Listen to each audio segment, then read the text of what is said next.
ਅਗਲੀ ਖਬਰ ਵੱਲ ਚੱਲੀਏ ਰਾਜਕਰਮਵੀਰ ਸਿੰਘ ਜੀ, ਉਹ ਵੀ ਇੱਦਾਂ ਦੀ ਆ। ਇੱਕ ਰਿਪਬਲਿਕਨ ਸੈਨੇਟਰ ਆ ਇੰਡੀਆਨਾ ਤੋਂ।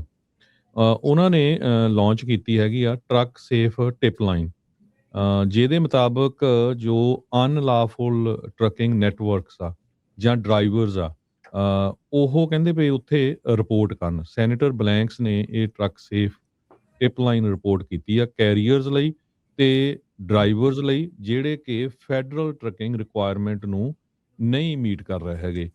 ਜੋ ਰਿਪੋਰਟਸ ਹੈਗੀਆਂ ਆ, ਉਹ ਡੀਓਟੀ ਤੇ ਆਫਿਸ ਆਫ ਇੰਸਪੈਕਟਰ ਜਨਰਲ ਨੂੰ ਰਿਵਿਊ ਦੇ ਲਈ ਭੇਜੀਆਂ ਜਾਣਗੀਆਂ। ਉਹਨਾਂ ਨੇ ਕਿਹਾ ਵੀ ਇੰਡੀਆਨਾ ਦੇ ਵਿੱਚ ਰੀਸੈਂਟਲੀ ਬਹੁਤ ਜ਼ਿਆਦਾ ਟਰੱਕਾਂ ਦੇ ਐਕਸੀਡੈਂਟ ਹੋਏ ਹੈਗੇ ਆ, ਜਿਹਦੇ ਨਾਲ ਜਦੋਂ ਡਰਾਈਵਰਸ ਤਾਂ ਕੈਰੀਅਰਸ ਆ, ਉਹ ਰੈਗੂਲੇਟਰੀ ਸਟੈਂਡਰਡਸ ਨੂੰ ਫੋਲੋ ਨਹੀਂ ਕਰਦੇ, ਫੇਲ ਕਰਦੇ। ਪਿਛਲੇ ਦਿਨਾਂ ਦੇ ਵਿੱਚ ਕਈ ਵੀਡੀਓਜ਼ ਵੀ ਰਿਲੀਜ਼ ਹੋਈਆਂ ਵੀ ਕਿੱਦਾਂ ਇੱਕ ਦੋ ਬਲਾਕ ਦੇ ਵਿੱਚ 50 ਤੋਂ ਜ਼ਿਆਦਾ ਜਿਹੜੀਆਂ ਟਰੱਕਿੰਗ ਕੰਪਨੀਆਂ ਰਜਿਸਟਰਡ ਸੀਗੀਆਂ। ਸੋ ਜਿਮ ਬੈਂਕਸ ਰਿਪਬਲਿਕਨ ਸੈਨੇਟਰ ਆ ਇੰਡੀਆਨਾ ਤੋਂ।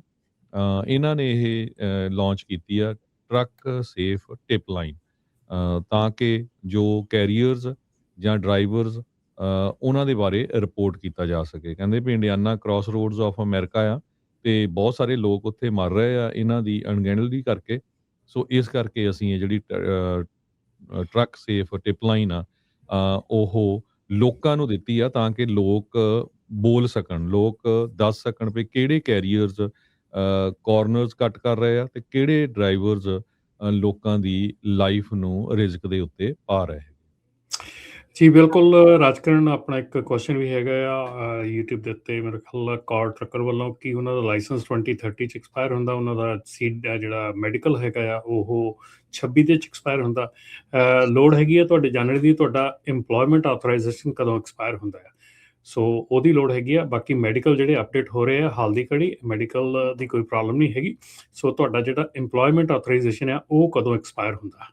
ਪਰ ਹੁਣ ਜਿੱਦਾਂ ਤੁਸੀਂ ਪਹਿਲਾਂ ਕਿਹਾ ਵੀ ਫਿਰ ਤਾਂ EAD ਦਾ ਫਿਰ ਮਤਲਬ ਨਹੀਂ ਰਹਿ ਜਾਣਾ, ਵੀ ਇਹਨਾਂ ਨੂੰ ਫਿਰ ਕੋਈ ਨਾਲ ਹੋਰ ਵੀਜ਼ਾ ਵੀ ਚਾਹੀਦਾ ਹੋਊਗਾ।